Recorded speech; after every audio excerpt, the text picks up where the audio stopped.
बिस्मिल्लाहिर्रहमानिर्रहीम। आज हम सीखेंगे कि एंड गेट और गेट के अंदर क्या चीज़ है, इसके अंदर क्या सर्किट डायग्राम है, किन चीज़ों मिलाकर हम एंड गेट और गेट बना सकते हैं। ये काम सीखने के लिए हमें प्रोटियस 8 प्रोफेशनल टूल को इस्तेमाल करना है। ये मैंने इसको ऑलरेडी ओपन कर रखा है और हम यहाँ से इसके स्कीमेटिक के ऊपर क्लिक करेंगे। ये एरिया है, यहाँ पे हम अपना सर्किट लिस्ट है, कंपोनेंट, ये कंपोनेंट मोड है, यहाँ पे लिस्ट है जो अभी फिलहाल खाली है। जिन चीज़ों की हमें ज़रूरत है, हम वो चीज़ें यहाँ कर सकते हैं। पी पे क्लिक किया, हमें यहाँ पे एक रेजिस्टेंस की ज़रूरत है। हम यहाँ पे सर्च करते हैं RES रेजिस्टेंस, ये जेनेरिक रेजिस्टेंस है, इसको हम यूज़ कर लेते हैं। फिर हमें एक स्विच की ज़रूरत है, हम यहाँ पे स्विच सर्च करते हैं, इसको ओके ओके के ऊपर क्लिक करते हैं, हमने स्विच पिक कर लिया। इसी तरीके से हम एक रेड एलईडी को सर्च करते हैं, यहां से हम ये एलईडी को सिलेक्ट करते हैं और ओके का बटन प्रेस करते हैं तो ये हमारी लिस्ट में आ गई। फिर हमें एक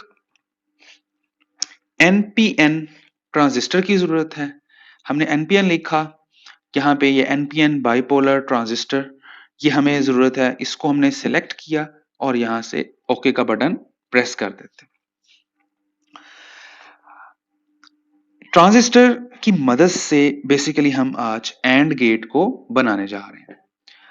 मैं यहाँ पे एनपीएन ट्रांजिस्टर के ऊपर क्लिक करता हूँ और एक ट्रांजिस्टर यहाँ पे लगा देता हूँ जिसका नाम है Q1 और एक और ट्रांजिस्टर इसका नाम है Q2। एक एलईडी यूज करते हैं, एलईडी को पिक किया, यहाँ पे लेफ्ट क्लिक किया, ये इस प्ले एरिया पे एक दफा लेफ्ट क्लिक करें और दूसरी दफा जब लेफ्ट क्लिक करेंगे तो ये पेस्ट हो जाएगी। इस बेसिकली ये जो हमारे पास Q1 ट्रांजिस्टर है, इसका जो एमीटर है, इसको Q2 के कलेक्टर के साथ कनेक्ट करते हैं और Q2 का जो एमीटर है, इसको बैटरी, इसको हम सॉरी बल्ब के एक टर्मिनल के साथ कनेक्ट करते हैं। सर्किट को कंप्लीट करने के लिए हम यहां से ग्राउंड पिक करते हैं, यहाँ पे पेस्ट करते हैं और इसको भी बैटरी के नेगेटिव टर्मिनल के साथ कनेक्ट कर देते हैं।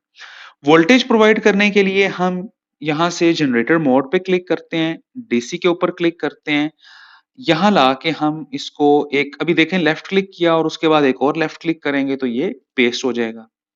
ये हमने इसके Q1 के कलेक्टर के साथ हमने इसको कनेक्ट कर दिया। साथ ही साथ आप यहाँ से वोल्टेज जो है उसको सेट कर सकते हैं, यहाँ पे 5 वोल्ट सिलेक्ट कर लें। ये हमारे पास एक एंड गेट का बेसिकली एक एंड गेट का जो स्ट्रक्चर है वो हमने तैयार कर लिया। यानी अगर हम ये बेसिकली यहाँ पे ये दो स्विचेस हैं, ये Q1 और Q2 as a switch use होंगे। अगर इस स्विच को और इस स्विच को, यानी एंड गेट में यही होता है कि अगर दोनों वन हो, यानी ये स्विच और ये स्विच ऑन हो, तभी ये यहाँ से करंट चलता चलता एलईडी में से गुजरेगा और आंसर क्या आएगा हमारे पास 1। अब ये जो ट्रांजिस्टर Q1 और Q2 है, ये उस वक्त काम करता है, ये इस वक्त काम करेगा जब हम इसकी बेस के ऊपर, अगर ये करंट को कब गुजरने देता है, ये जब हम इसकी बेस के ऊपर करंट, यानी इसको अगर बेस को बैटरी के पॉजिटिव टर्मिनल के साथ कनेक्ट करेंगे तो बहुत मिनिमल सा करंट अगर हम इसको प्रोवाइड करेंगे तो ये अपने अंदर से करंट को गुजरने देगा। अगर हम इसको जीरो के साथ मेरी बैटरी के नेगेटिव टर्मिनल के साथ कनेक्ट करके रखेंगे तो ये अपने अंदर से करंट को गुजरने नहीं देगा। तो इस सर्किट को डिजाइन करने के लिए हम वापस कंपोनेंट मोड पे जाते हैं। हम दो स्विच, हमें हमें स्विचेस की जरूरत है, एक और एक और स्विच। फिर इसके साथ साथ हमें चूंकि एक पावर सोर्स की भी जरूरत है, हम यहाँ से एक डीसी सोर्स यहाँ पे लगा देते हैं। इसको आप प्रॉपर्टीज की सेट कर लें 5 वोल्ट के ऊपर। इसको आप एक वायर इस स्विच के साथ कनेक्ट कर दें और दूसरी इस स्विच के साथ, और चूँकि हमें बहुत मिनिमल सा करंट चाहिए इसको एक्टिवेट करने के लिए, यानी इसको 1 प्रोवाइड करने का मतलब है कि बहुत मिनिमल सा करंट इसको प्रोवाइड किया जाए। तो उसके लिए हम एक रेजिस्टेंस यहाँ पे हमें रिक्वायर्ड है, हम यहाँ पे एक रेजिस्टेंस लगा देते हैं।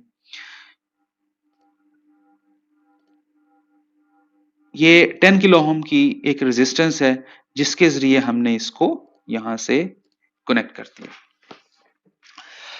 तो अब यहाँ तक हमें ये बात समझ आ चुकी है।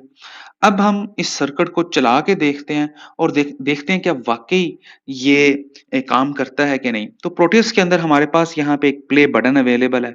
हम इसको ऑन कर लेते हैं। अब आप देखेंगे कि जैसे मैंने ये स्विच ऑन किया, लेकिन इस वक़्त क्या है, ये स्विच ऑन है, ये स्विच ऑफ है। तो हमारे आउटपुट जो है वो 0 है।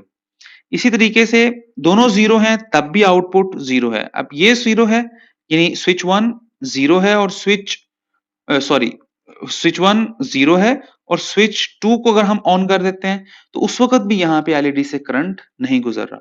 लेकिन जैसे ही हम दोनों स्विचेस को ऑन करते हैं, एंड गेट में यही काम होता है। एंड गेट का जो हम सर्किट डिज़ाइन करते हैं, उसमें हम यही काम करते हैं कि दोनों स्विचेस को अगर हम ऑन करते हैं, दोनों स्विचेस को ऑन करते हैं, तो हमारे पास आंसर 1 आता है। दोनों में से कोई एक भी ऑफ हो, दोनों में से कोई एक भी ऑफ हो, जैसा कि आप देख रहे हैं, दोनों में से कोई एक भी या दोनों ऑफ हो, तो उस केस में हमारे पास आंसर 0 आता है। तो बेसिकली ये हमारे पास जो सर्किट डायग्राम है, ये हमारे पास डिज़ाइन जो हमने तैयार कर रखा है, ये एंड गेट के अंदर ये बेसिकली ये स्ट्रक्चर हमारे पास अवेलेबल होता है कि हमारे पास 2 ट्रांजिस्टर्स होते हैं, जो अपने अंदर से, यानी ये एक सर्किट मेन करंट ये है, इस वायर में से गुज़रना है। ये उस वक़्त गुज़रने देता है, इसके आगे एक ये स्विच है, एक ये स्विच है। ये स्विच कब ऑन कब होंगे, जब इसको इसकी बेस पे अगर मैं 1 प्रोवाइड करता हूँ, तो ये स्विच ऑन हो जाता है। 0 प्रोवाइड करता हूँ, ये स्विच ऑफ हो जाता है। तो दोनों स्विचेस को ऑन करेंगे, तो हमारे पास आंसर 1 आएगा।